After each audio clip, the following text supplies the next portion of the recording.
Dawno, dawno temu ludzie i czarodzieje Trójziemia żyli w zgodzie. Matematycy wspólnymi siłami dokonywali coraz to nowszych odkryć, udowadniali i obalali hipotezy oraz rozwiązywali zadania.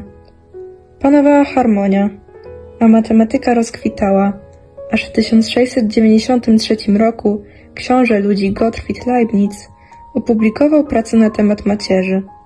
Czarodzieje, zazdrośni o osiągnięcia ludzi, prześcigali się nawzajem z ludźmi w nowych odkryciach, walcząc o to, kto jest lepszy. Po wielu latach konflikt nie został rozstrzygnięty. Aż do roku 1749, kiedy to urodził się dzielny rycerz Pierre Simon de Laplace. Już od dziecka okazał się geniuszem i przyniósł ludziom serię zwycięstw. Jednak niezwyciężony rycerz po kilkudziesięciu latach został pokonany. Urodzony w 1789 wybitny czarodziej Pierre Frédéric Sarus okazał się godnym przeciwnikiem, który przerwał pasce zwycięstw ludzi. Od tego czasu nastała między nimi zażarta rywalizacja. Aby raz na zawsze rozstrzygnąć, kto jest lepszy, księżniczka Trójziemia zorganizowała wielki turniej pojedynków matematycznych. Zwycięzca zostanie ogłoszony najwybitniejszym matematykiem w całym Trójziemiu, a księżniczka odda mu rękę. W wielkim finale. Przed Wami czarodziej Sarus oraz rycerz Laplace. Tematem przewodnim są wyznaczniki macierzy. Przedstawcie nam swoje metody. Nazywam się Sarus i mój algorytm pozwala łatwo i w ekspresowym tempie obliczyć wyznacznik macierzy 3×3. Sir Laplace. Kłaniam się nisko. Moja metoda pozwala obliczyć wyznacznik dowolnej macierzy. Nie ma żadnych ograniczeń.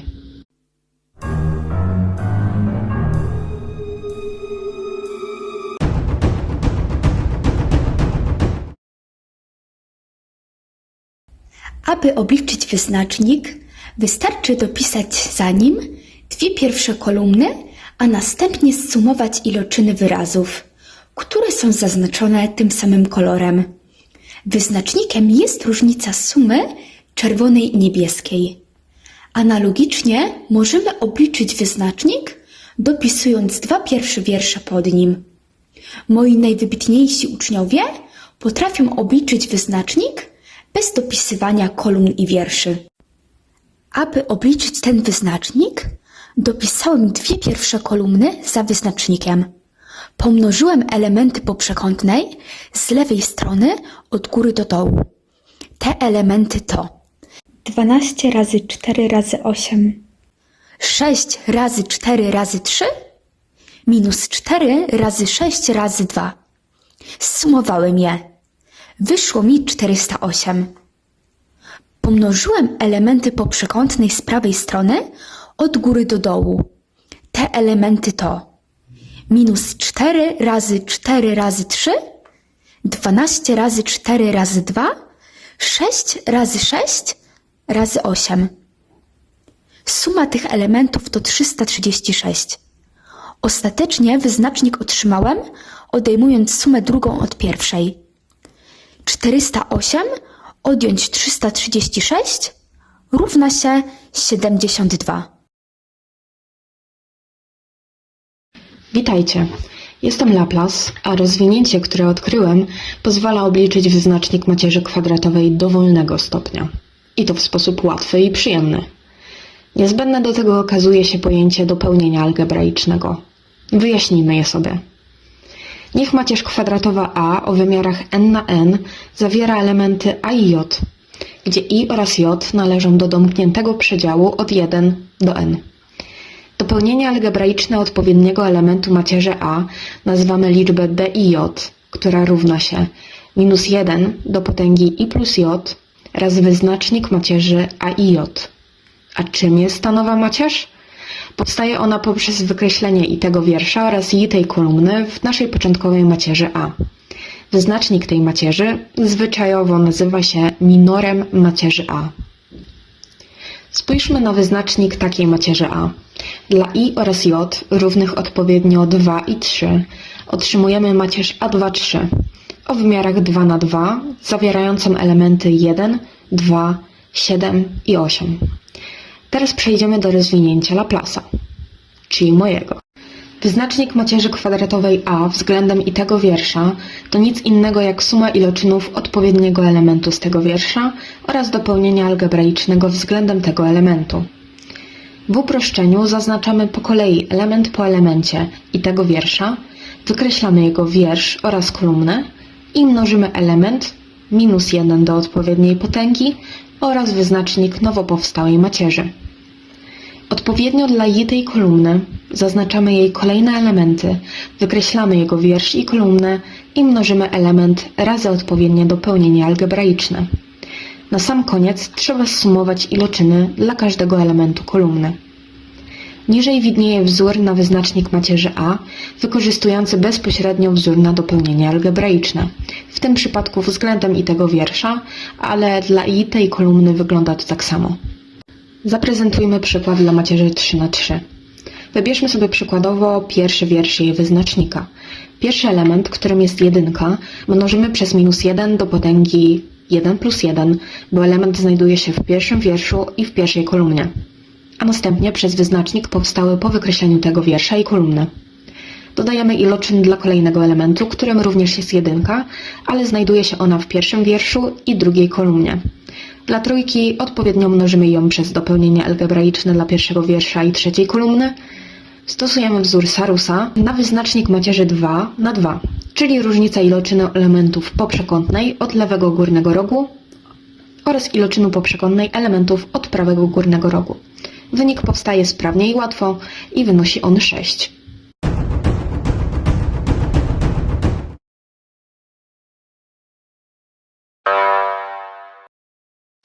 Teraz mamy macierz 4×4.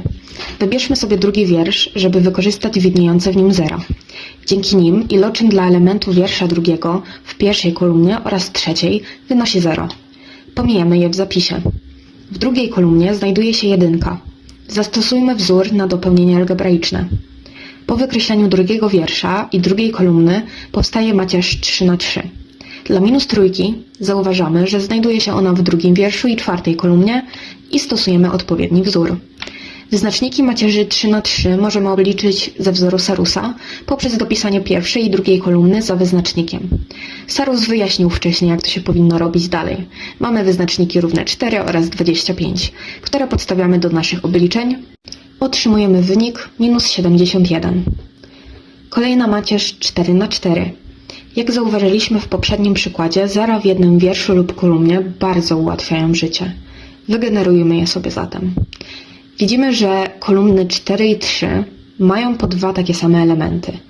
Odejmijmy je więc odpowiednio od siebie. Może da się jeszcze bardziej ułatwić. Teraz widzimy, że wiersz pierwszy i czwarty mają ten sam element w kolumnie, która nas interesuje.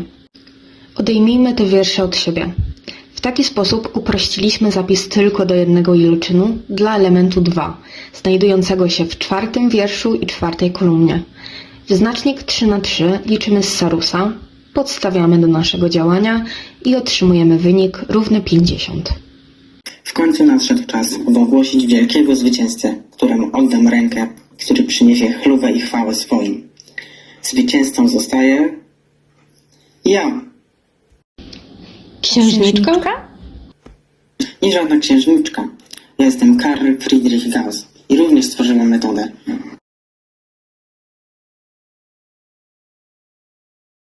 Moja metoda polega na tym, żeby za pomocą operacji, które nie zmieniają wyznacznika, doprowadzić naszą macierz do macierzy górno- lub dolno-trójkątnej, a następnie obliczyć wyznacznik poprzez przemnożenie elementów na przekątnej. Spójrzcie tylko, jak łatwo można rozwiązać te przykłady. Zauważmy, że z pierwszego wiersza możemy wyciągnąć wspólny czynnik 2. Teraz generujemy z zera pod jedynką dzięki odpowiednim operacjom na wierszach. Powtarzamy ten proces pod -1. Otrzymaliśmy macierz górno-trójkątną, więc możemy obliczyć wyznacznik przemnażając elementy na przekątnej. Wyznacznik jest równy 8. Czas na drugi przykład. Zaczniemy od zamiany wiersza pierwszego z trzecim, przez co znak wyznacznika zmieni się na przeciwny. Teraz użyjemy jedynki do wygenerowania pod nią zer. Pod kolejną jedynką także to robimy i pod -2 również. Powstała macierz jest górno-trójkątna, więc mnożąc liczby na przekątnej możemy łatwo obliczyć jej wyznacznik, który jest równy -6. Oto ostatni przykład. Robimy to samo co wcześniej, czyli tworzymy zera pod jedynką dzięki odpowiednim operacjom na wierszach. Powtarzamy to z kolejną jedynką i z -12.